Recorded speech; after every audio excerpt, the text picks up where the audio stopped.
Assalamualaikum warahmatullahi wabarakatuh. Selamat sore dan selamat datang kepada peserta webinar Desain Interior yang dilaksanakan oleh Himpunan Mahasiswa Desain Interior ISI Surakarta dengan tema Desain Fresh. Saya akan membacakan peraturan pada webinar sore hari. Kepada peserta webinar diharapkan untuk mematikan mic selama pemaparan materi. Kemudian nanti setelah penjelasan materi selesai akan dibuka diskusi dan tanya jawab dengan narasumber. Kemudian peserta yang ingin bertanya nanti bisa raise hand atau via kolom chat. Kemudian sebelum bertanya mungkin kepada peserta webinar bisa memperkenalkan diri terlebih dahulu. Untuk webinar hari ini subtemanya adalah persaingan dalam dunia desain interior dan desain furnitur dan bagaimana menjawab tantangan kaki kerja di bidang desain interior dan desain furnitur. Webinar hari ini akan dimoderatori oleh saya, Muhammad Fadilah Fatah, mahasiswa desain interior angkatan 2018, dan Ragil Amiruddin Saleh, mahasiswa desain interior angkatan 2018, dengan narasumber Mas Arif Zainuddin. Sebelumnya kita mereview dulu Mas Arif Zainuddin. Mas Arif pada tahun 2014 sampai dengan sekarang menjadi freelance designer, divisi kreatif dan desain Leono Furniture. Kemudian pada tahun 2015 sampai dengan sekarang menjadi founder and designer di Art Studio. Kemudian pada tahun 2017 sampai dengan sekarang menjadi co-founder dari Pusaka Kreatif.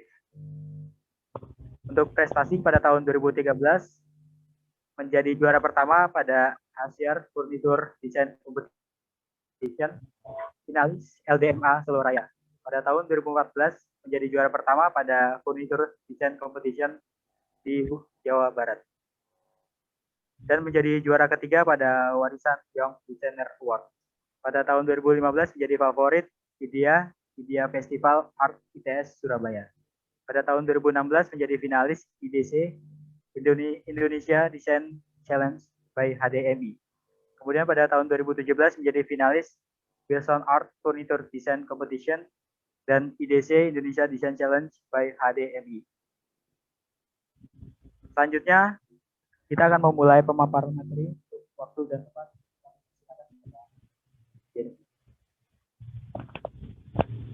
Ya, terima kasih.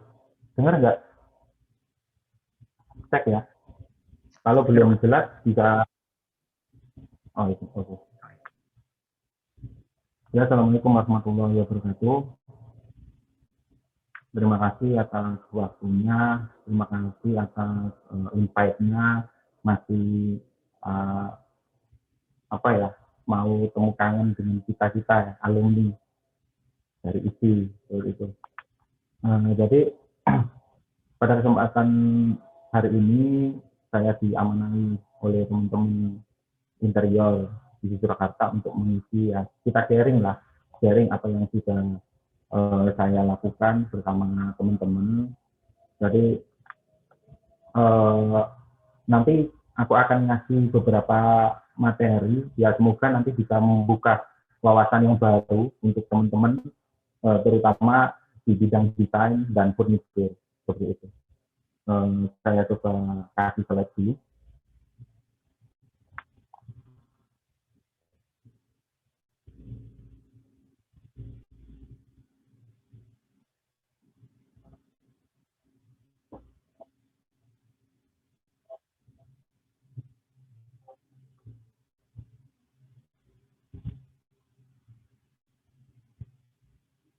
Untuk moderator kalau terlalu cepat nanti bisa diingat.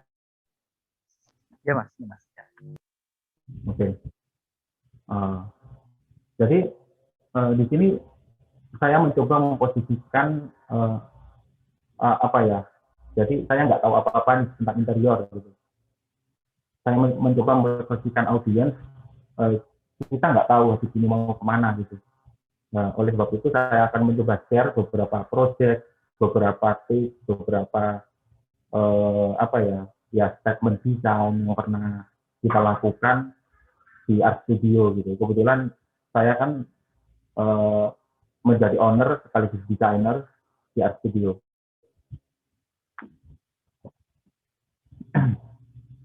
Nah, di sini saya akan share yang pertama yaitu kompetisi, kemudian desain tren, future design, dan skill. Ini saya mencoba membagi menjadi empat bagian yang kemarin sudah diberi sama panitia seperti itu. Kemudian competition itu apa sih gitu. Jadi persaingan kita itu dengan siapa sih sebenarnya. Nah, untuk mengetahui itu kita harus tahu data nih gitu. Sebenarnya ekspor market kita itu yang paling besar itu kemana? Kemudian impor market kita itu dari mana juga gitu. Biar kita tahu wawasannya, biar kita tahu sebenarnya desain itu dipengaruhi oleh siapa gitu. Kalau kita sudah punya data ini, di dalam membuat desain kita pasti akan punya pandangan gitu, punya apa sih yang harus aku cari lebih detail gitu. Bisa dilihat di sini untuk ekspor market ya, untuk furniture paling gede itu kita ke USA, United States, dari ke Amerika. Kemudian yang kedua ada Jepang, yang ketiga ada Netherlands, kemudian ada Inggris, Jerman, Australia, Belgia, Prancis, dan seterusnya. Nanti bisa dicek uh, ada di website juga ada, bisa dicek. Kemudian import kita itu paling besar dari negara mana? Yang pertama bisa dilihat di China. Kemudian yang kedua Thailand, yang ketiga Jepang, yang keempat Jerman, Malaysia, Italia, Taiwan, Vietnam, dan yang lainnya. Gitu. Tapi persaingan kita di local market itu dari China, seperti itu. Next. Kemudian kita harus tahu juga local competition atau kita itu di lokal sendiri di Indonesia itu kita bersaing dengan siapa gitu loh. Teman-teman bisa lihat beberapa marketplace besar di Indonesia, itu ada Fabilio, ada Rupa-Rupa. Rupa-Rupa itu kalau nggak salah dia gabungan dari IKEA, Informa, kemudian sama X Hardware. Kemudian ada Dekoruma, kemudian ada Miko, Sionko, ada Vivere, ada Wisanka, ada Soho, dan yang lainnya. Teman-teman bisa cek semua di marketplace atau di website atau di internet seperti itu. Bisa dicek semua. Itu adalah kompetitor kita di local brand atau di Indonesia sendiri. Jadi dengan kita tahu data ini, kita tahu persaingan yang ada ini, kita akan tahu gitu. Sebenarnya apa sih yang dijual mereka gitu. Strategi apa sih yang dilakukan mereka untuk membuat desain. Kita bisa ngecek gitu. Kita bisa melihat produk yang dijual paling laku di marketplace itu gitu. Kita bisa tahu datanya. Nah, karena kalau kita tahu, kita akan bisa membuat desain sesuai dengan selera atau sesuai dengan tren seperti itu. Jadi riset pasar itu sangat penting sekali. Kemudian masalah desain tren. Desain tren sendiri ada banyak sebenarnya, tetapi di sini saya merangkum beberapa aja yang kira-kira teman-teman di masa-masa pandemi bisa melakukan itu ya gitu. Yang pertama itu ada exhibition. Gitu. Beberapa pameran itu sekarang ada virtual exhibition. Jadi teman-teman nggak usah pergi ke pameran itu, tapi dengan lihat di web virtual exhibition itu teman-teman bisa tahu. Kemudian yang kedua bisa lihat desain tren itu dari website gitu. Ya website apapun sih, nanti teman-teman bisa cek. Kemudian dari seminar, sekarang kan banyak webinar-webinar seperti saat ini itu teman-teman nanti bisa dapat input di situ. Yang keempat ada dari government yang bersangkutan gitu. Kita bisa lihat data-data di Kementerian Perindustrian, Kementerian Pariwisata, kemudian ada dari Kementerian Perdagangan. Kita bisa cek semua gitu. Dari websitenya ataupun dari seminarnya, kadang-kadang ada workshopnya juga dari kementerian, kita bisa cek apa sih yang lagi dikembangkan, apa sih yang menjadi potensi Indonesia, itu bisa dicek di government. Kemudian ada online page. Online page itu banyak gitu. Kayak di Boom, Pinterest, kemudian ada Art Daily. Kalau interior yang lokal itu ada Arti Lokal, ada Artifok, ada Artinesia gitu. Kemudian bisa juga ngecek di HDI. Teman-teman bisa ngecek uh, semua website yang berhubungan di desain untuk tahu desain tren saat ini itu apa. Kemudian yang terakhir itu dari sosial media. Gitu. Teman-teman bisa cek, baik sekarang ada yang terbaru itu TikTok, ada Instagram, kemudian ada YouTube. Semua trending yang ada di platform-platform sosial media itu adalah tren yang sedang digemari masyarakat pada saat ini gitu. Jadi kalau mau lihat tren ya tinggal lihat ke sosial media gitu. Mana yang ada di peringkat teratas, teman-teman bisa cek seperti itu. Kemudian kita ingin tahu feature design itu seperti apa. Gitu. Ini saya mengutip source-nya dari sebuah buku, sebuah artikel yang berjudul Future Design yang berbunyi Imaginary Future Generation or Imaginary Future Person. Jadi sebuah imajinasi masa depan itu ataupun desain di masa depan itu kita itu mengimajinasikan sebuah generasi di masa depan. Kemudian kita mengimajinasikan seseorang di masa depan itu seperti apa sih gitu. Apa sih yang terjadi di masa depan gitu. Jadi future design itu ya kita sendiri yang menentukan dengan mempertimbangkan beberapa hal gitu. Bisa dilihat di bawahnya, yaitu ada habit yang pertama. Kemudian yang kedua ada global issue. Yang ketiga ada global context. Kemudian ada human being. Jadi hal-hal ini yang nanti akan mempengaruhi future design gitu. Jadi habitnya masyarakat itu apa sih gitu.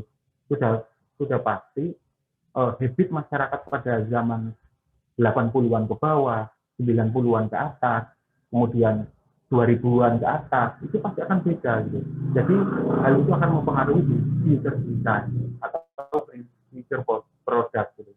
Kemudian ada global issue. Global issue yang sering diisukan yaitu masalah global warming, green design, kemudian material use yang ramah lingkungan, kayak gitu. Kemudian global konteks itu yang bisa dipegang itu salah satunya yang saat ini terjadi yaitu pandemi COVID gitu. Itu yang terjadi secara global. Jadi teman-teman akan tahu bahwa global konteks itu sangat berpengaruh juga bagi pengembangan desain selanjutnya di future design gitu. Kemudian ada human being, ya manusianya gitu. Manusianya sekarang itu seperti apa gitu, perilakunya, budayanya, kayak gitu. Nah, untuk future product desain ya bisa terjadi seperti ini, dicontoh gitu.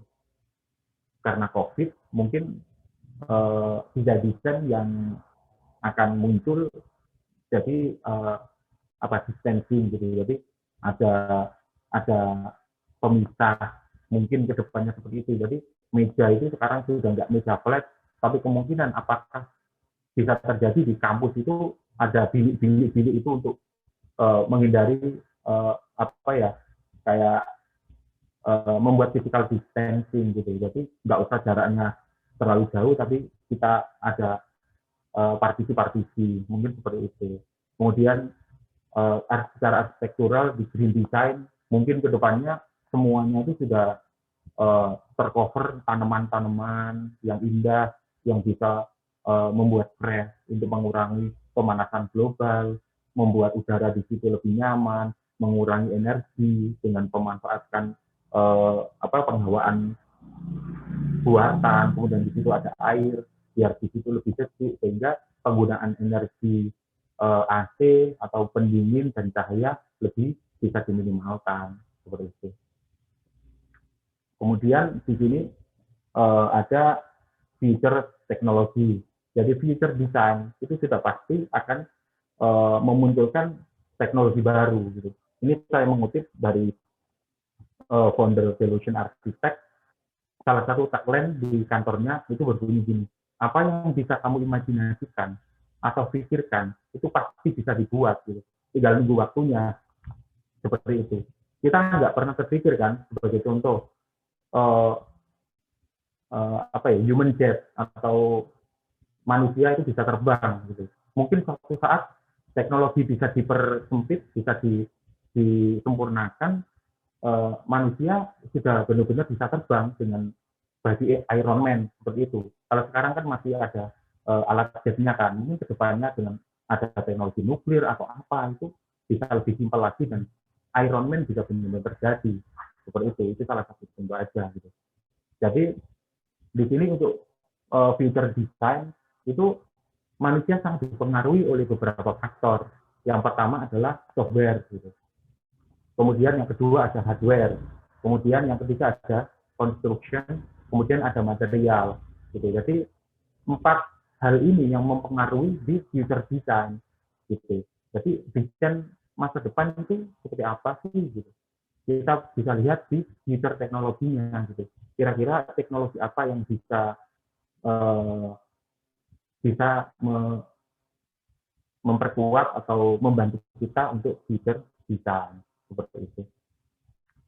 Nah, contohnya bisa di sini. Untuk proses desain ya, itu saya membayangkan untuk karena physical distancing atau apalah gitu. Jadi manusia sekarang sudah pakai VR gitu. Mau meeting, mau memvisualkan rumahnya gitu. Jadi studio desain tinggal mendesain, kemudian user atau klien mereka tinggal duduk di rumah menikmati apa yang sudah terjadi gitu. Itu kemungkinan ke depan akan seperti itu. Kemudian yang kedua yang future technology manufacturing. Jadi ke depan itu rumah-rumah itu sudah nggak pakai manusia lagi gitu. Jadi kemungkinan akan di-print semua, pakai 3D printing dengan material teknologi yang sudah dikembangkan gitu. Bisa dilihat di gambar. Jadi bangunan-bangunnya nanti akan di-print semua. Jadi akan mengurangi efisiensi waktu, efisiensi teknologi, efisiensi SDM, sumber daya manusia, dan juga efisiensi material. Seperti itu. Kemudian materi selanjutnya itu apa sih yang dibutuhkan desainer gitu? Apa sih yang harus dilakukan desainer gitu? Mungkin teman-teman butuh sharing gitu. Jadi ini saya sharing aja materi yang mungkin bisa buat teman-teman. Gini. Jadi desainer harus tahu nih gitu. Desain itu kita anggap sebagai apa? Kita harus membaginya gitu. Membaginya dulu. Desain kita anggap sebagai sebuah proses. Gitu.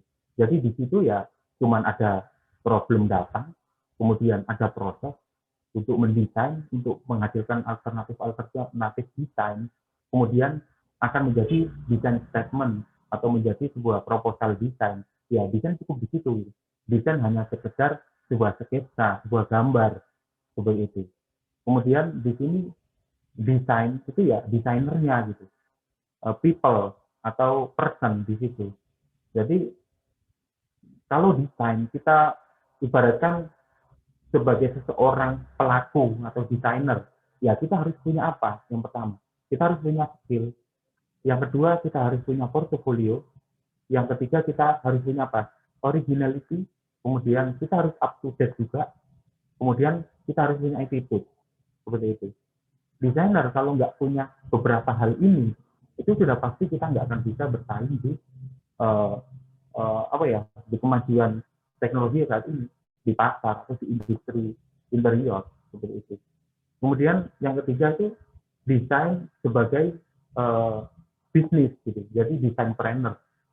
Kalau desain atau desain interior atau furnitur itu kita ibaratkan sebagai desain bisnis, ya kita harus punya apa? Kita harus punya workstation, atau kita harus punya studio, atau kita harus punya kantor. Kemudian kita harus punya tim, kita harus bisa berkolaborasi, kemudian kita harus bisa menjalin networking dengan beberapa disiplin ilmu yang lain. Kemudian kita harus punya klien dong, biar kita dapat uang. Dan kita harus bisa mengkomunikasikan atau mempresentasikan desain statement kita ke klien kita, iya kan, biar kita bisa dapat profit seperti itu. Nah, kemudian sebelum saya lebih detail membahas masalah skills dan yang lainnya, apa yang harus dilakukan, teman-teman juga harus tahu nih. Jadi pecahan dari interior design atau dari desain furniture itu apa sih gitu. Jadi teman-teman bisa dilihat di atas. Jadi seorang desainer atau di office atau yang lainnya, itu yang pertama yang harus dipunyai ya desain knowledge. Kalau kita sebagai seorang interior design atau furniture designer, kita nggak tahu knowledge tentang interior atau furniture ya, nggak mungkin kita jadi desainer kan, kayak gitu. Kemudian yang kedua, kita harus bisa modeling dan visual gitu. Atau kita, aku nggak bilang harus ya, tapi ini pecahan aja lah. Pecahan di interior design itu kira-kira apa aja sih pecahannya gitu. Yang kedua ada modeling atau visual 3D seperti itu. Kemudian yang ketiga ada DED atau Digital Engineering Design atau 2D Drawing. Kemudian selanjutnya pecahannya itu apa? Ada Lighting Designer.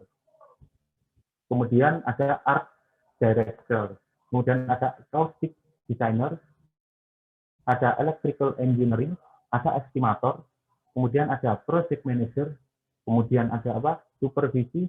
Kemudian ada Furniture Designer atau Product Designer. Kemudian ada Furniture Contractor atau Interior Contractor. Itu adalah pecah-pecahan. Mungkin teman-teman bisa tambahin kalau ada yang kurang atau ada yang bisa disempilin di situ yang saya kurang tahu gitu. Tapi ini, jadi lingkup ini yang ada di industri kita itu bisa dipecah banyak banget gitu. Tinggal teman-teman mau di mana gitu. Tinggal lihat ke atas. Kalau mau di cuman desain aja, ya tadi skill yang harus dimiliki. Kalau mau jadi desainer, ya minimal apa tadi yang di atas, nanti materinya bisa dibagi sama dia. Kalau mau membuat biro desain, ya apa sih yang harus dimiliki atau yang harus diperjuangin untuk membuat biro desain kayak gitu. Next. Kemudian di sini ada hal lagi yang harus diketahui gitu.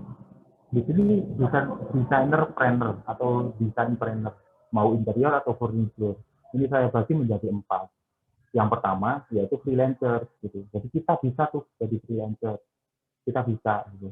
Jadi kalau freelancer ya one man working, no team. Tadi nggak punya tim. Dia cuma bisa mengerjakan itu sendiri gitu. Itu ya waktu itu saya mulai waktu semester berapa ya? 6 kalau nggak salah. Itu saya jadi freelancer dulu. Nah, kemudian mulai berkembang itu jadi studio gitu. Dari studio itu small group lah, jadi ada beberapa tim kecil, bisa 4, bisa 5, bisa 6 di dalam satu grup itu gitu, untuk mengerjakan beberapa proyek bareng-bareng gitu. Kemudian yang ketiga ada biro konsultan. Kalau biro konsultan ini timnya lebih lengkap lagi. Jadi divisi-divisi yang saya jelaskan di atas tadi ada orang 3D rendering, ada 2D drawing, itu biasanya per job desk itu sudah ada. Jadi lebih lengkap lagi timnya yang setiap person itu memegang satu job desk gitu. Kalau di studio itu kebanyakan satu orang ya harus bisa render, harus bisa modeling, harus bisa 2 dimensi drawing gitu, harus bisa presentasi, karena biasanya kita akan bareng-bareng ketemu klien, kadang-kadang kita akan membagi project seperti itu. Kemudian yang terakhir itu ada corporate. Jadi kalau corporate itu sebuah konsultan desain yang lebih gede lagi. Di dalam perusahaan itu biasanya berupa PT yang ada grup-grup di bawahnya. Jadi kayak kemarin mungkin bisa masih ingat Mas Oni bilang itu, Mas Oni termasuk corporate gitu. Karena di bawah Mas Oni atau di lingkup circle-nya Mas Oni itu ada grup-grup di situ. Ada orang yang ngurusin furniture sendiri, ada yang ngurusin lighting sendiri, itu dalam satu company, dalam satu PT biasanya. Jadi arsitek, kemudian estimator, interior design, ada lighting engineering, mechanical electrical, itu dalam satu wadah, dalam satu perusahaan, itu corporate. Teman-teman harus tahu itu. Karena apa? Biar teman-teman bisa tahu nih, saya itu posisinya di mana gitu. biar bisa mempersiapkan aku itu harus nyiapin apa gitu di masing-masing lingkup part bisnis ini gitu atau industri interior. Nah, di sini saya mencontohkan art studio ya gitu. Jadi art studio di sini merupakan desain planner yang berbentuk studio gitu. Jadi timnya itu masih ya 3, 4, 5 gitu. Kita nggak banyak gitu. Dan di situ ada beberapa desainer yang tergabung di art studio yang nanti akan memikirkan bareng, diskusi bareng, menyelesaikan proyek bareng, seperti itu. Nah, secara detail seperti ini. Jadi, art studio sudah punya workstation nih, sudah punya tempat untuk ngerjain proyek bareng gitu. Kemudian apa yang dibutuhkan ya sudah pasti komputer dan juga penguasaan hardware karena ini yang nanti akan dijual karena kita kan fokusnya kan sebenarnya di proposal desain atau di desain konsep. Kita hanya jualan desain konsep bukannya untuk art studio. Jadi kita atau klien membutuhkan kita untuk mendesain beberapa konsep yang dibutuhkan. Kemudian yang kedua tim nih. Jadi art studio selalu build tim, membuat tim untuk membantu di beberapa proyek. Gitu. Jadi semakin banyak teamwork itu nanti yang memikirkan masalah-masalah desain ini itu nanti kan semakin banyak. Jadi otomatis semakin cepat memecahkan problem, maka semakin cepat kita dapat profit atau desain itu selesai. Kita deliver ke klien seperti itu. Kemudian selanjutnya collaboration. Kolaborasi ini sangat penting ya. Jadi teman-teman nggak boleh nih ngerasa bisa sendiri gitu. Jadi nggak boleh nih teman-teman ngerasa tahu sendiri gitu. Jadi harus berkolaborasi gitu. Kolaborasi sama furniture design, kolaborasi sama kontraktor, kolaborasi sama arsitek gitu. Biar kita nanti bisa dapat networking seperti itu. Kemudian selanjutnya networking. Networking ini sangat dibutuhkan ya untuk survival gitu. Apalagi saat ini pandemik ya. Itu semua biro-biro atau usaha yang lain itu mengalami drop down gitu. Jadi mereka profitnya menurun. Jadi ya ada beberapa usaha yang masih bisa grow up, ada yang stagnan, ada yang down gitu. Jadi apa sih yang bisa membuat kita survive? Ya networking kita seperti itu. Jadi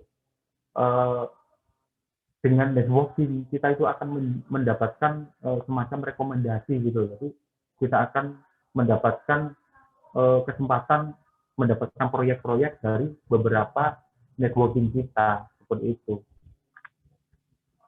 Kemudian selanjutnya ya klien gitu. Klien sama dengan proyek. Kalau kita nggak punya klien ya kita nggak ada proyek seperti itu. Dan metode untuk mendapatkan klien ya tadi kita harus kolaborasi, kita harus punya networking biar kita dapat klien seperti itu. Kemudian yang terakhir ada komunikasi atau presentasi. Apa sih pentingnya komunikasi dan presentasi buat kita gitu, interior design atau furniture design? Karena kita kan sebenarnya kan jualan gambar ya. Kita kan nggak jualan unit, jadi kita kan jualan konsep. Konsep itu harus kita komunikasikan dengan berbagai cara sehingga klien atau orang yang bersentuhan dengan kita, bekerja tim dengan kita itu bisa memahami konsep-konsep desain kita seperti itu. Tanpa adanya komunikasi yang baik dan presentasi yang bagus, ya otomatis kita nggak akan pernah dapat proyek yang bagus gitu. Dan juga kita nggak akan bisa mendapatkan sebuah pricing yang bagus juga gitu. Karena presentasi dan komunikasi itu sangat menentukan nilai jual dari studio kita seperti itu. Nah, kemudian di sini ada sebuah desain proses yang dilakukan art studio gitu. Yang pertama interview. sudah pastilah kalau kita mau mendapatkan klien atau pertama kali ketemu sama orang yang kita interview gitu, apa sih pengennya gitu, kemudian apa sih yang dimau, desain seperti apa sih yang dimau gitu, apakah desain komersial, apakah private design atau residential ataupun public design atau heritage. Heritage itu konservatif design, jadi desain-desain yang konservasi seperti itu kita harus ulik nih, kita harus mendapatkan informasi itu biar kita bisa membuat brief nih, biar kita bisa dapat brief dari klien.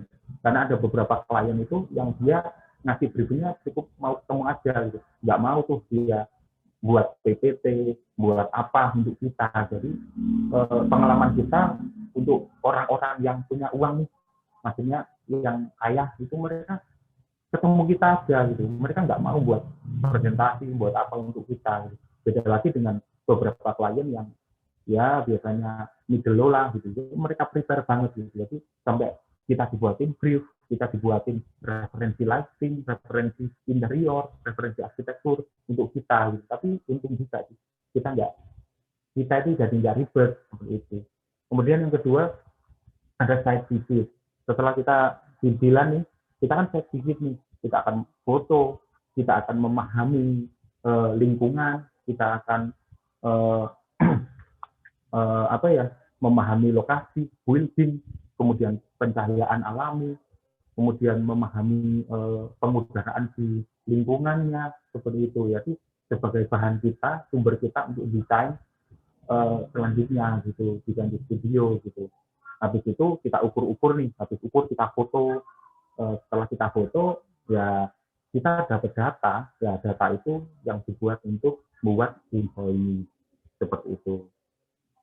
Nah, kemudian invoice, jadi invoice itu membuat harga atau standar harga yang kita kasihkan ke klien gitu. Jadi nanti berupa kayak semacam negosiasi lah di situ, invoice itu kita negosiasi sebelum invoice itu di accept sama klien ya kita nggak bisa negosiasi karena klien nggak akan tahu ring kerja kita, jadi pekerjaan kita itu apa gitu di situ, apakah kita di situ kerjanya itu desain atau di situ kita kerjanya cuman kayak remodeling atau desain dari nol, itu kan beda-beda gitu, pricingnya di kita beda-beda.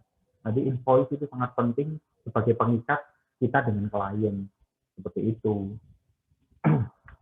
Kemudian selanjutnya desain proses gitu. Jadi desain proses di sini di Art Studio yang kita lakukan ya, yang pertama kita brainstorming nih dari data-data yang sudah kita dapatkan di saat site visit dan interview. Gitu.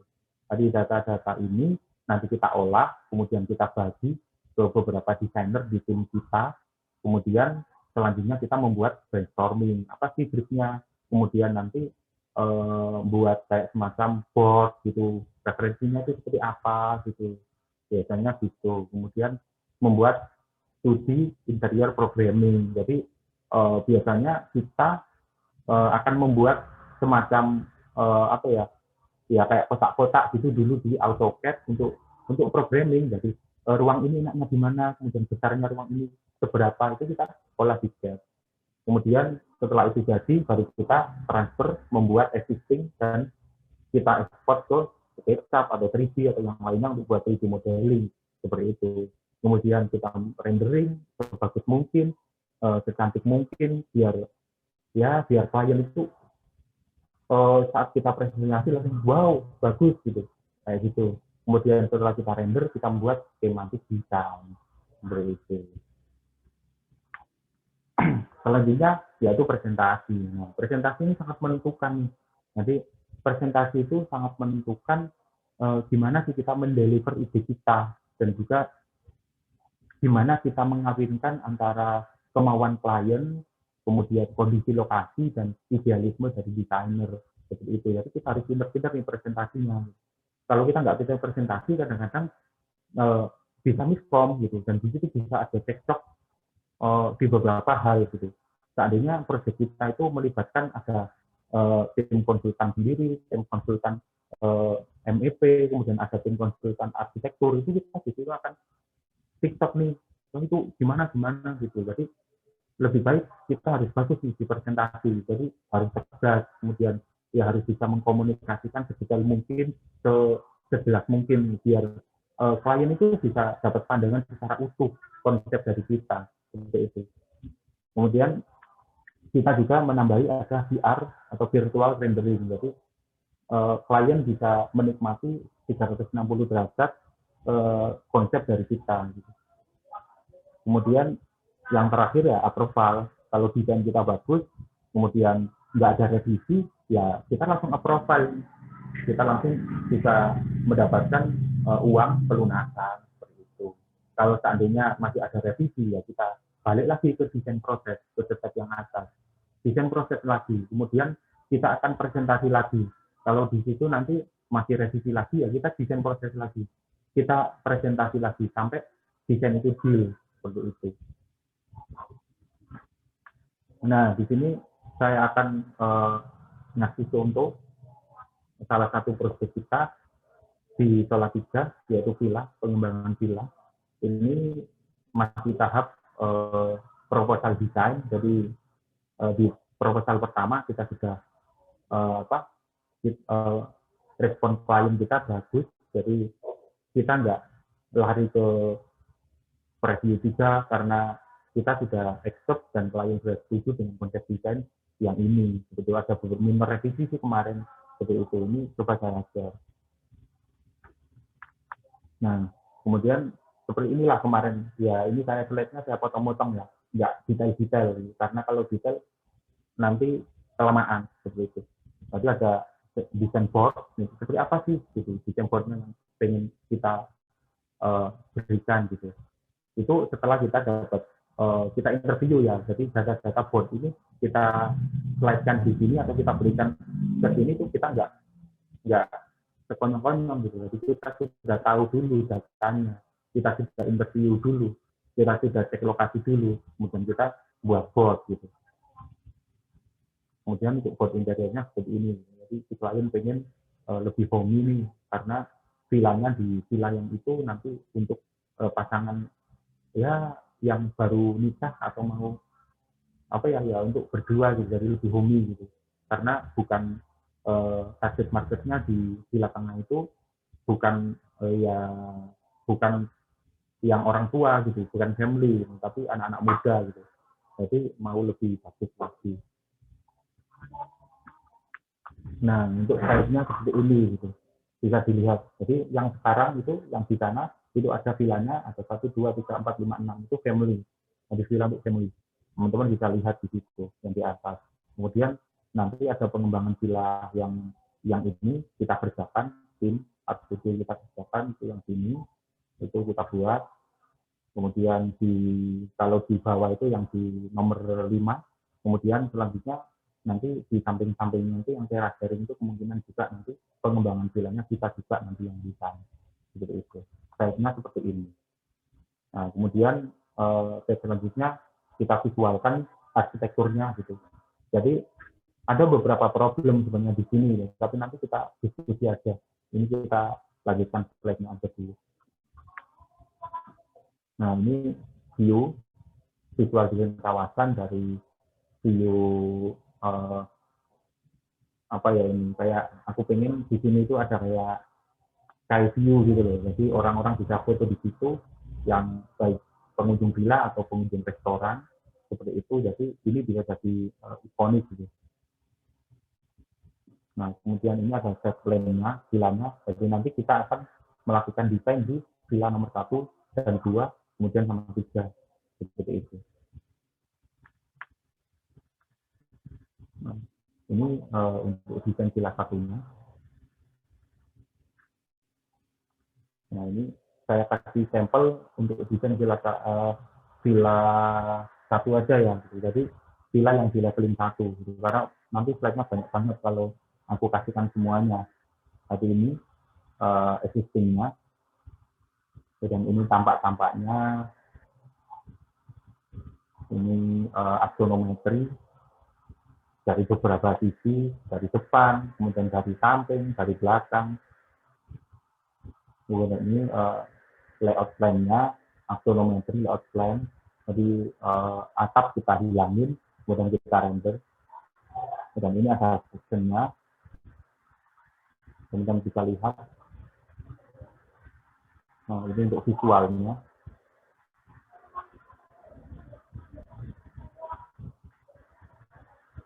Ini untuk visual dari dalam vilanya. Ini untuk bathroom-nya. Ini untuk study room-nya atau study area-nya. Kemudian ada wardrobe untuk baju-bajunya. Kemudian ini ada small pantry. Nah, untuk bedroom-nya ini, desain bedroom-nya. Nah, seperti itu. Itu ini untuk standar presentasi dari kita. Gitu. Untuk standar visual, standar presentasi 1 untuk klien kita. Ini desain statement atau proposal desain yang kita kasihkan ke klien. Itu seperti itu. Kemudian saya juga akan ngasih contoh gambar DED standar dari RStudio ya. Maaf, teman-teman dengar nggak ya? Oke.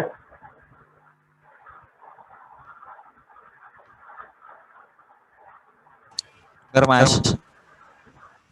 Dengar. Dengar ya. Oke, saya lanjut ya. Nah, sebenarnya ini standar DED dari kita gitu. Untuk DED kita nggak menggunakan cat lagi, jadi untuk meminimalkan miskomunikasi antara pihak, baik kontraktor, klien maupun subkontraktor, kita sekarang menggunakan sekitar layout gitu. Jadi kita anggap hal itu lebih komunikatif daripada cat seperti itu. Contohnya seperti ini. Nah, ini kita sekarang buat. Nah, ini untuk contoh floor plan-nya. Ini untuk floor plan diagram. Jadi kita itu membuat dua nih. Yang satu ada floor plan yang hitam putih sama floor plan diagram. Jadi yang diagram itu biar klien atau kontraktor bisa tahu nih material yang digunain secara visual seperti itu. Jadi untuk floor plan juga skematik layout lah gitu, ada potongannya di situ. Nah, ini untuk gambar detail selling, di situ pakai lampu apa gitu. Jadi kita mengkombinasikan antara desain board dan gambar engineering detail seperti itu. Nah ini untuk tampaknya, tampak depan, ini ada tampak belakang, ini ada aksonometri dari belakang, dari depan, ada detail atap, ini ada potongan, ini aku kasih contoh aja ya, soalnya banyak banget kalau dengan ini untuk gambar standar untuk furniture, ini juga untuk furniture, gitu. Jadi kita sekarang kenapa menggunakan ini, karena kita anggap gambar ini lebih informatif gitu, dan ini kita gunakan sampai detik ini, ya alhamdulillah gitu. Jadi klien sangat suka dan mereka ya ngasih kita proyek-proyek terus gitu, jadi continuous karena sudah cocok dengan apa yang kita kasihkan ke klien. Gitu. Nah, ini detail pintu, detail jendela, standarnya. Nah ini visual aja. Nah, seperti itu. Oke, mungkin itu sih yang bisa aku share gitu. Jadi kita lanjut ke diskusi aja nanti sama teman-teman. Lebih enak kita interaksi dua arah karena aku nggak bisa lihat muka-mukanya teman-teman kalau sama buka slide. Oke, saya kembalikan ke moderator ya. Ya, Mas. Siap.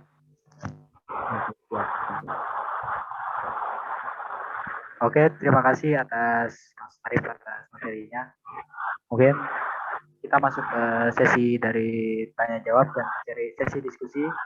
Bagi teman-teman peserta webinar yang ingin bertanya atau ingin ngobrol dengan Mas Arif, bisa raise hand atau via kolom chat.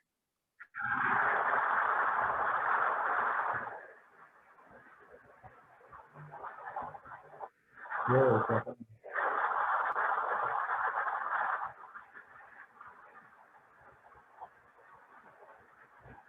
Silakan untuk teman-teman peserta webinar. Jika ingin ada yang bertanya atau mungkin kurang jelas dari materinya agak kecepatan atau gimana, bisa di ini sama Mas. Apa-apa. Bisa tanya. Soalnya di sini hujan deras, jadi takut nggak denger. Iya Mas.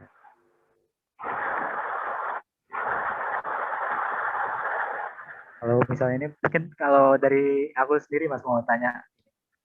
Oke, ya. Ini kan tadi Mas Arif sudah jelasin tentang dua bidang lah, dari furnitur sama interior sendiri. Nah, kalau misalnya saat ini itu kondisi persaingannya itu lebih ketat di bidang mana? Di furnitur atau di interior? Begitu, Mas. Ini gimana? Maksudnya persaingan apa? Persaingannya, Mas, persaingan di lapangannya itu.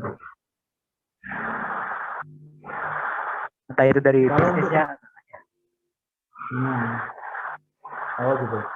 Iya, jadi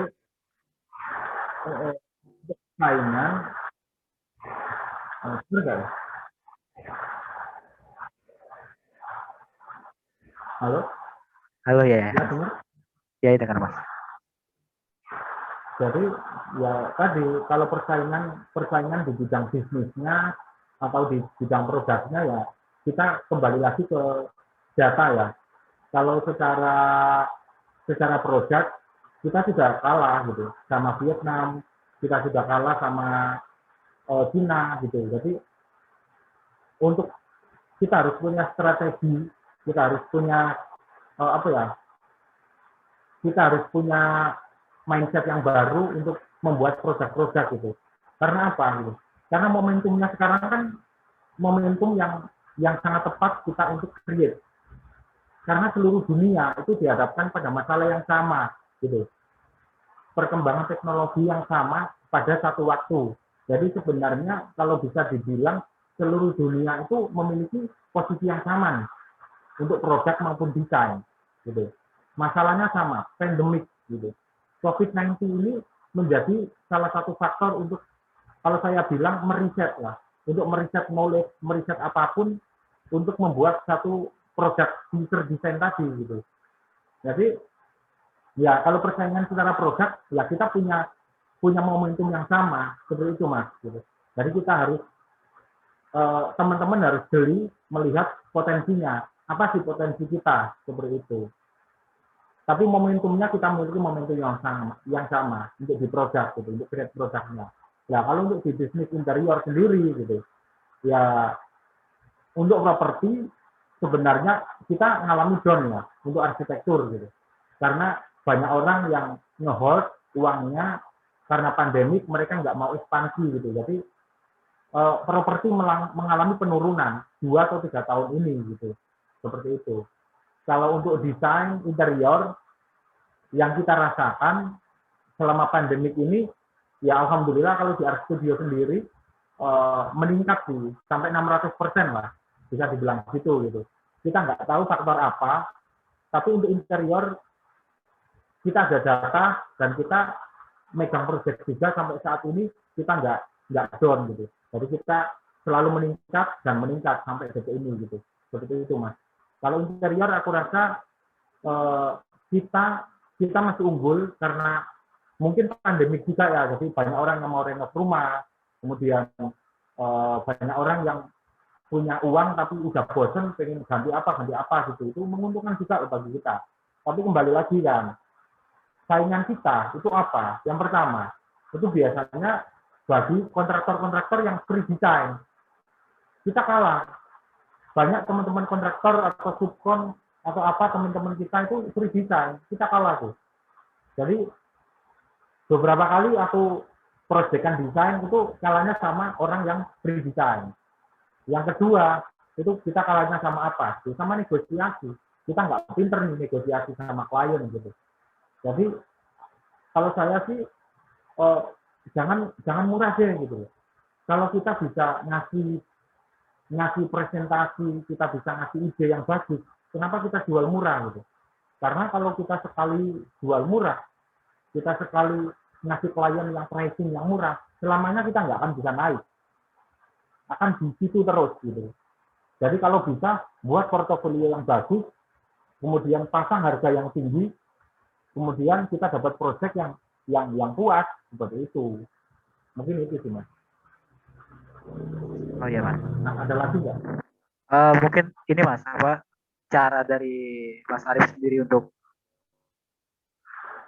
terjun ke pasarnya itu, entah itu Mas Arif mencari pasarnya atau pasar yang datang ke Mas Arif sendiri kayak gitu, caranya gitu. Oh ya, kalau itu sebenarnya udah tak jelasin ya. Jadi di atas tadi aku kan udah mengkategorikan nih kita itu masuk di ranah mana gitu. Kan tadi ada kalau secara desain sendiri aku bagi desain sama desainer atau desainpreneur seperti itu kan. Kemudian selanjutnya saya pecah lagi kalau teman-teman ingat itu ada freelancer, studio, konsultan desain, kemudian ada corporate. Nah, itu sebenarnya itu adalah apa ya? Siklus gitu loh. Jadi dulu sebelum saya punya studio, ya saya dari freelance dulu seperti itu. Saya dulu aktif di freelancer.com, aktif di 1000.com, aktif di 1000lancer. Kalau teman-teman tahu, kemudian ada di project.co.id. Itu adalah platform untuk mencari uang lah pada waktu itu. Gitu. Jadi kenapa saya terjun di situ terus gitu. Jadi waktu itu semester 6 kalau nggak salah. Semester 6 atau 5, aku lupa itu. Aku bisa menang sekitar $700, 700 atau $800 gitu dari platform 1000.com. Gitu. Aku menangin kontes interior design. Nah, dari situ gitu. Akhirnya aku ya udahlah di sini terus improvisasi di desain, invest di alat, di PC, rendering, kemudian di komputer, di laptop, itu improve terus gitu mas. Jadi awalnya dari situ, dari platform situ akhirnya ada beberapa klien yang dulu dari klienku di kontes itu calling secara personal, mas aku ada project ini mau bantu nggak gini-gini. Akhirnya sampai sekarang masih continue itu dulu gitu. Nah, itu dari freelancer dulu. Kemudian untuk studio sendiri, kita ada networking, kita kolaborasi gitu sama kontraktor, Mas. Jadi kita kolaborasi sama arsitek, kita kolaborasi sama kontraktor, biar kita dapat project gitu. Kita ada kolaborasi juga. Contohnya selama pandemik ini itu kita kenal satu kontraktor dari Jogja nih, kebetulan. Nah, itu dari mulai pandemik sampai detik ini itu beliau ngasih proyek terus, ngasih proyek ke kita. Jadi di saat beliau ada proyek konstruksi, itu desainnya pasti ngambil di art studio. Seperti itu. Jadi kolaborasi, networking itu yang harus diikat terus gitu. Kita gimana kita pricingnya, gimana kita menghargai beliau, gimana kita membantu kayak gitu-gitu. Jadi di saat kita berkolaborasi, ya kita nggak mikir kayak apa ya, kayak nggak dibayar gitu. Itu sudah pasti dibayar seperti itu. Jadi kadang-kadang kita suruh desain dulu, habis itu setelah kita berprogres, nanti kita akan dapat uang. Kita baru mengajukan invoice, itu bisa. Karena kita kolaboratif. Jadi sudah ada jaminan dari kontraktor yang kolaborasi dengan kita. Seperti itu. Jadi networking itu penting. Mungkin itu, Mas. Oke, terima kasih Mas Arif atas penjelasannya. Mungkin dari teman-teman peserta webinar ada yang ingin bertanya atau ngobrol dengan Mas Arif.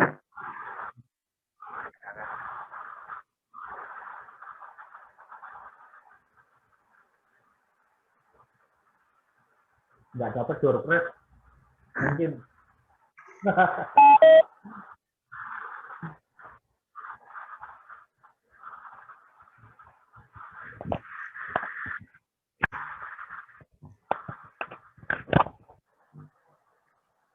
Mungkin ini Mas, kalau mau tambah lagi kesulitan yang pernah Mas Arif hadapi saat itu project atau prosesnya kayak gimana? Kesulitannya. Mungkin bisa cerita tahu. Kesulitan. Kalau kesulitan sih banyak ya Mas. Jadi apalagi saat konversi saya dari yang pertama freelance jadi studio gitu. Jadi ya sudah pasti kita kesulitan secara finansial. Kita kekurangan finansial. Yang kedua, kita ragu-ragu nih. Waduh, aku mau invest di alat nih. Otomatis di saat studio kan aku nggak sendirian. Ada tim di situ. Ada 3 atau 4 tim. Otomatis kan aku harus invest di komputer nih. Dan komputer kan nggak murah gitu. Minimal kalau di studio itu bisa 20 juta satu unit kayak gitu. Nah itu awal-awalnya ya ragu gitu. Apakah setelah aku invest di situ bisa dapat project? Ya itu masalah juga gitu. Jadi masalah seorang desainer untuk tumbuh ya, untuk survive itu kadang-kadang di situ juga finansial yang pertama. Kalau kita nggak punya alat, otomatis kita kan nggak bisa mengerjakan project nih, kan gitu. Kemudian masalah yang kedua ya tim. Untuk kita bentuk tim, untuk kita buat tim itu ya butuh waktu gitu.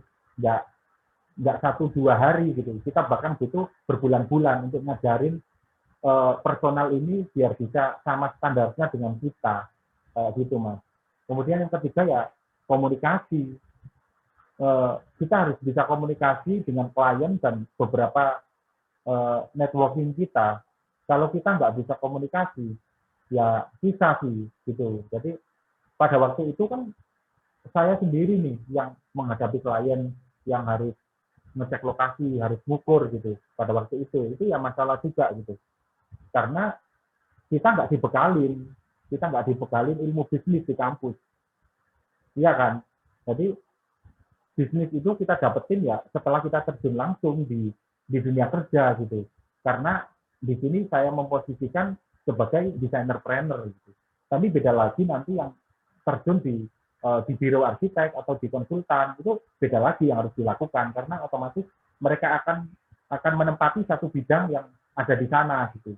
Ya 3D model atau mau di 2D drawing, mau di supervisi kayak gitu gitu. Jadi masalahnya beda-beda gitu Mas. Tapi utamanya tetap secara finansial lah. Finansial kita akan sering punya masalah di situ. Mungkin itu Mas. Oh ya.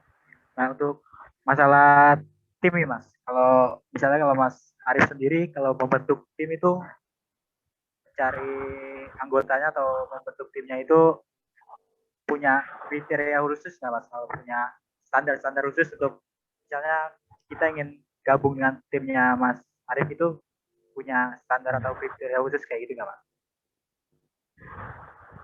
Kalau untuk itu sih sebenarnya tadi di atas sudah tak tulis ya.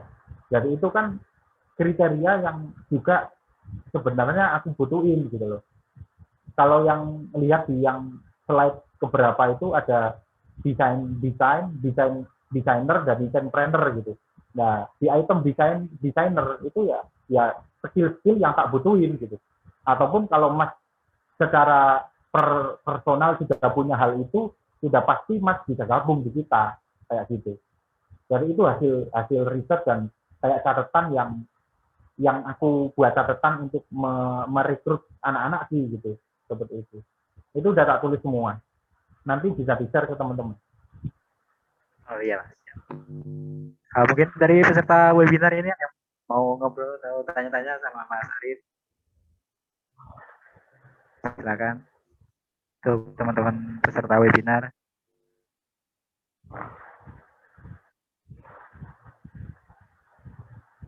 Ada takut Mas.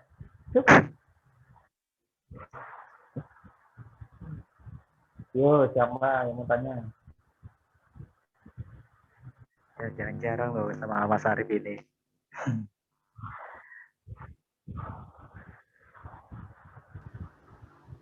Saya Mas Sabto Nugroho.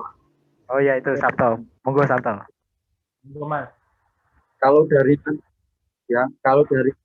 Mas Arif sendiri referensi desainnya itu diambil dari tadi dapat dari mana? Udah. Referensi desain ya.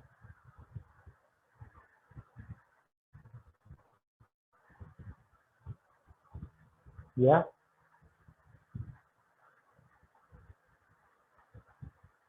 bener Mas. Putus. Untuk satu bisa diulang lagi pertanyaannya. Referensi desain, bener ya? Ya. Oke. Ya. Mas Sabto Nugroho. Ya, kayak temanku ini namanya.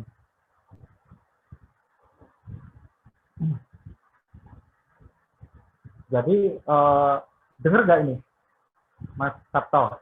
Dengar. Oke, siap. Untuk referensi desain, gitu. Sebenarnya referensi desain itu kita kembalikan sama hasil interview kita sih sama klien. Klien maunya apa, kemudian briefingnya seperti apa, gitu. Dari situ kita akan bisa memutuskan referensi seperti apa, gitu. Tetapi sebenarnya gampangnya ya paling gampang gitu kalau ada beberapa klien itu dia itu nggak bisa mengungkapkan atau mengasih aku tuh pengen gini-gini stylenya gini itu kan mereka nggak tahu gitu. Ada beberapa klien yang nggak tahu style, nggak tahu tema gitu, tapi mereka itu kayak punya gambar gitu. Sudah pastilah kalau kebanyakan klien kita yang punya uang gitu, mereka buka-buka Pinterest, kemudian dapetin satu image, Mas aku pengen rumah kayak gini, ya wis gitu.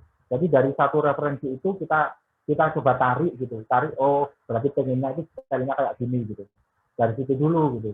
Kemudian habis itu kan kita riset lagi, mulai dari posturnya seberapa, anaknya berapa, kemudian itu kalau residential ya.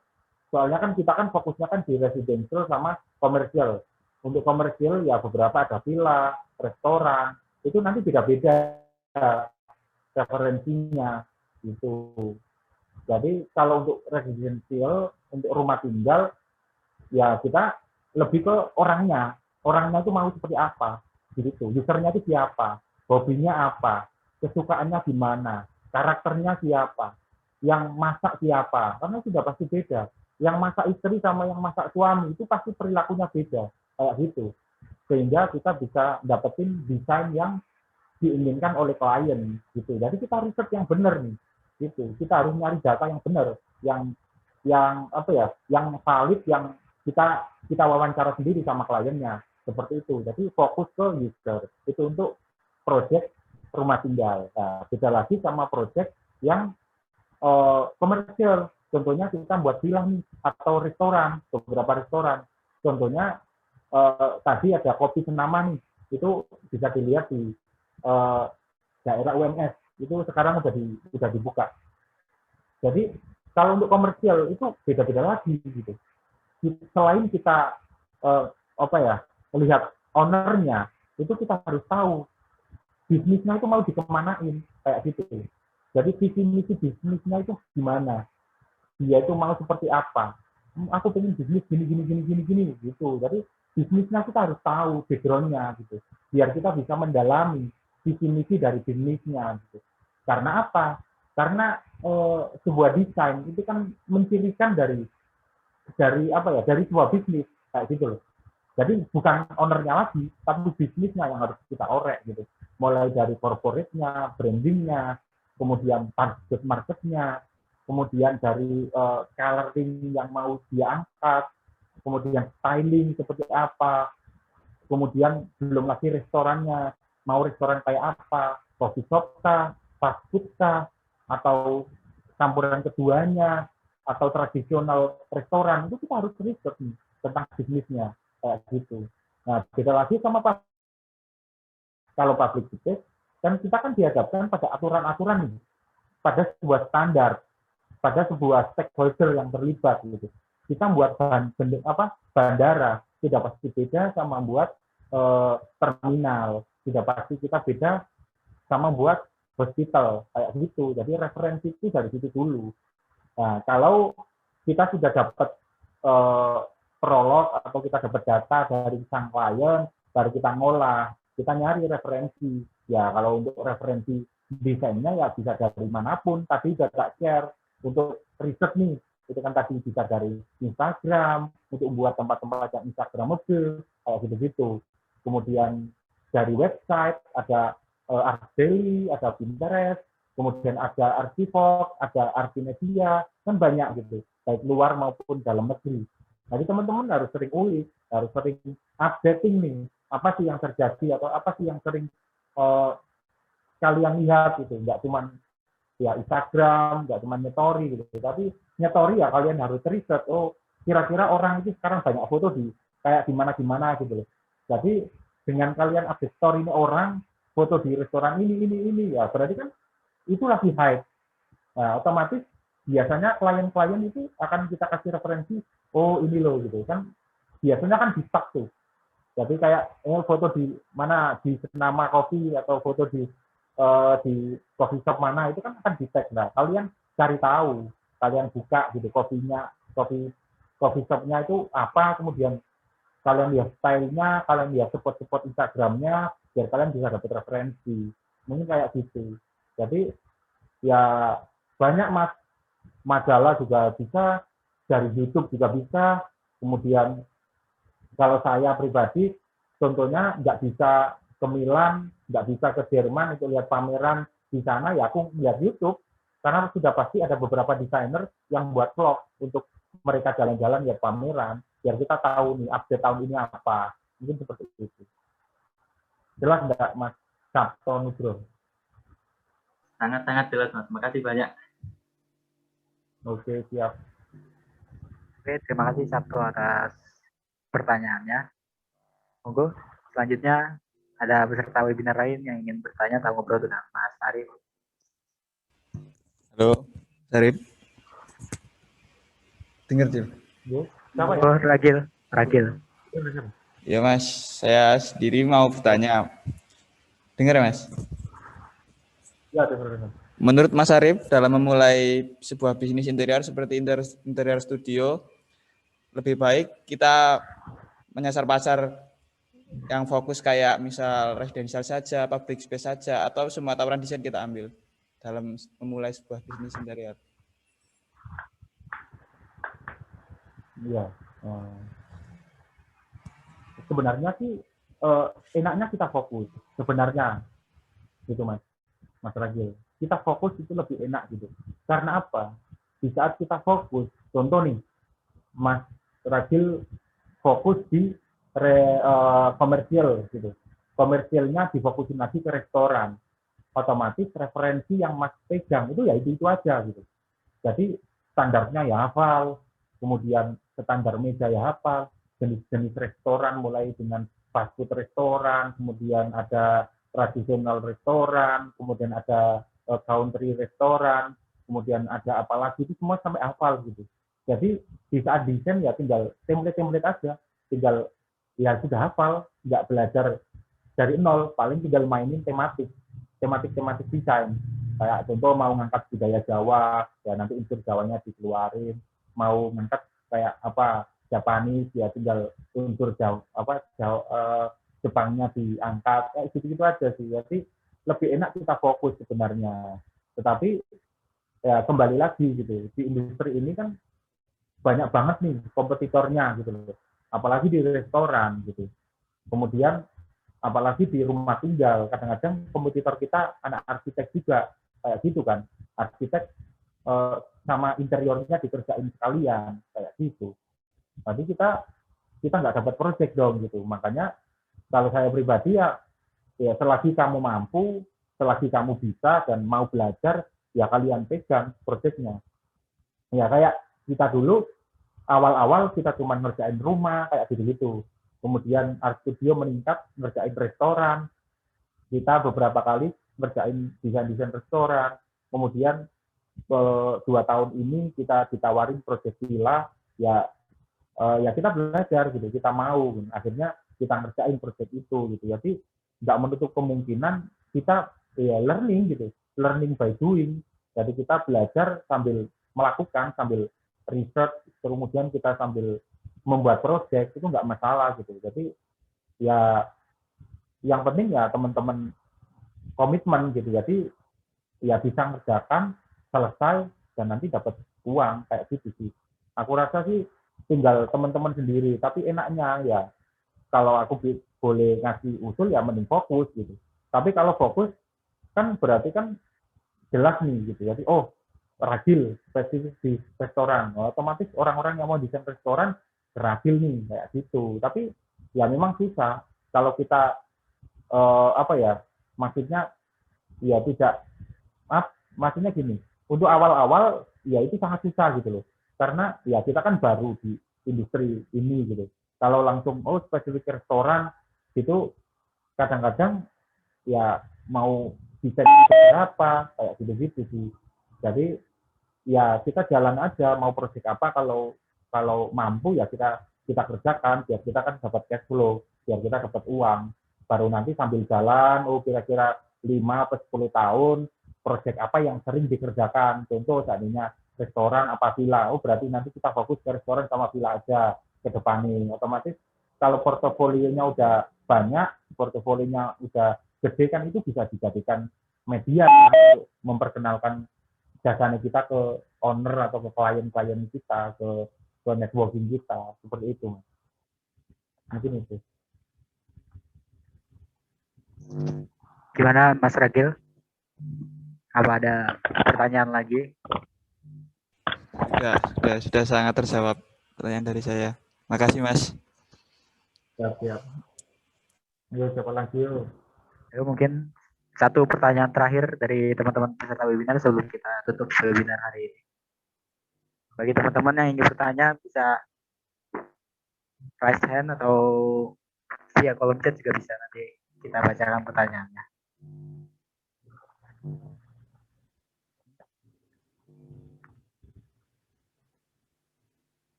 Pak Fajar nggak ada.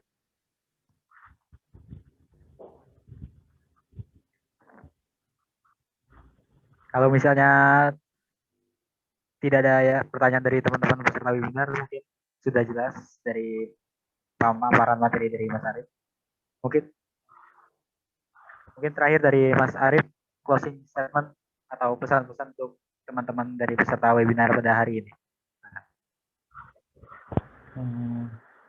Apa ya? Kayak apa closing statement? Mungkin gini ya gitu. Jadi di dunia apa ya interior atau furniture pada saat ini itu ya kita survive aja gitu. Nggak usah takut kita dari mana lulusannya, dari ISIKA, dari mana gitu. Kita semua sama. Gitu. Nah, aku rasa gitu. Kalau kita sudah underestimate dengan kondisi kita, ya kita nggak akan jalan gitu. Mungkin sedikit flashback ya, biar teman-teman tahu gitu. Aku mulai art studio itu nggak dari aku punya uang gitu. Dari aku cuma punya laptop yang seharga 2,5 juta pada waktu itu. Aku mulai art studio gitu. Aku mulai freelance desain. Sampai laptopku rusak dan yang lain-lain akhirnya nabung untuk beli PC seharga berapa ya waktu itu 3 juta, kemudian ada rezeki sedikit upgrade lagi ke harga mungkin 8 juta, kemudian upgrade lagi kayak gitu. Kalau ya kita harus mutusin, tadi sudah tak jelasin, ada banyak bidang, ada banyak kategori, teman-teman mau fokus di mana gitu. Kalau mau fokus berkarir di kantor ya tinggal fokus apa sih yang harus tak punya tadi, skill, kemudian ada attitude, ada portofolio kayak gitu-gitu. Nanti tinggal di flashback lagi di materi kita gitu loh. Setelah teman-teman nanti fokus, tahu apa aku memposisikan di mana nih gitu. Jadi kembali lagi ke pertanyaannya Mas Ragil tadi. Fokus itu bisa dimulai dari fokus di bidang apa gitu, di interior kan ada tadi, ada 3D modeling, ada rendering, ada estimator, itu bisa juga gitu. Jadi kalau teman-teman fokus di satu bidang itu, jadi ya kalian bisa semua, tapi fokus di satu bidang itu bisa kalau mau berkarir di kantor lain ya langsung bisa pasti sudah diterima karena dari awal portofolionya sudah ke sana kayak gitu. Kalau mau fokus punya studio atau punya biro sendiri ya harus dari nol, harus bikin portofolio, kemudian punya budget, akhirnya invest untuk komputer, punya komputer akhirnya harus building 3 sampai 5 PC untuk building tim kayak gitu-gitu gitu. Jadi ya berproses aja sih. Aku rasakan aku sendiri dari nol gitu. Dan aku rasa teman-teman semua ya mungkin yang mampu ya mungkin bisa dapat invest ya dari orang tuanya gitu. Tapi kalau dari nol ya art studio bisa jadi bukti kalau art studio dari nol gitu yang memulai industri ini gitu. Jadi ya masih ada sharing juga perlu biar teman-teman dapat input gitu. Kalau nggak sharing kayak gini kan kita nggak bisa nih punya wadah untuk input atau ngasih saran ke adik-adik kan kayak gitu. Jadi ya lanjutin webinar kayak gini. Kalau bisa yang undang beberapa interior desain yang keren-keren gitu. Ya Alvin atau apa gitu itu biar kalian nanti dapat knowledge yang baru gitu. Mulai dari pemahaman-pemahaman design thinking dan lain-lain kayak gitu. Itu sangat bermanfaat. Jadi lanjutin lah, udah keren, tinggal ya pematerinya bisa lebih bagus-bagus lagi gitu. Mungkin itu. Kalau mau sharing lagi ya main ke rumah atau main ke studio, nanti kita sharing-sharing lagi mau atau ada yang kurang gitu. Mungkin itu sih. Sukses terus buat Dimas Siska ya. Thank you. Oke. Terima kasih untuk Mas Arif Zainuddin atas waktu dan kesempatannya, sudah mau berbagi, sudah mau sharing ilmu dan pengalamannya. Mudah-mudahan apa yang telah diberikan oleh Mas Arif menjadi inspirasi sama motivasi untuk teman-teman peserta webinar di kedepannya. Tadi kita udah belajar banyak dari Mas Arif tentang dari awal, dari mana membaca data tentang kondisi persaingannya itu dari ekspor atau dari impor, terus dari desain trend, terus dari future desainnya, aspek yang berpengaruhinya seperti teknologi dan lain-lain. Kemudian ada desain, ada desainer, ada entrepreneur design, kemudian ada designer skill, nanti yang akan berpengaruh kepada bidang-bidang dari interior design. Kemudian tadi Mas Arif juga udah cerita bagaimana mendirikan sebuah studio art studio dan bagaimana proses pengalamannya dalam menjalankan proyek-proyeknya kayak gitu. Sekali lagi terima kasih untuk Mas Arif atas waktu dan kesempatannya.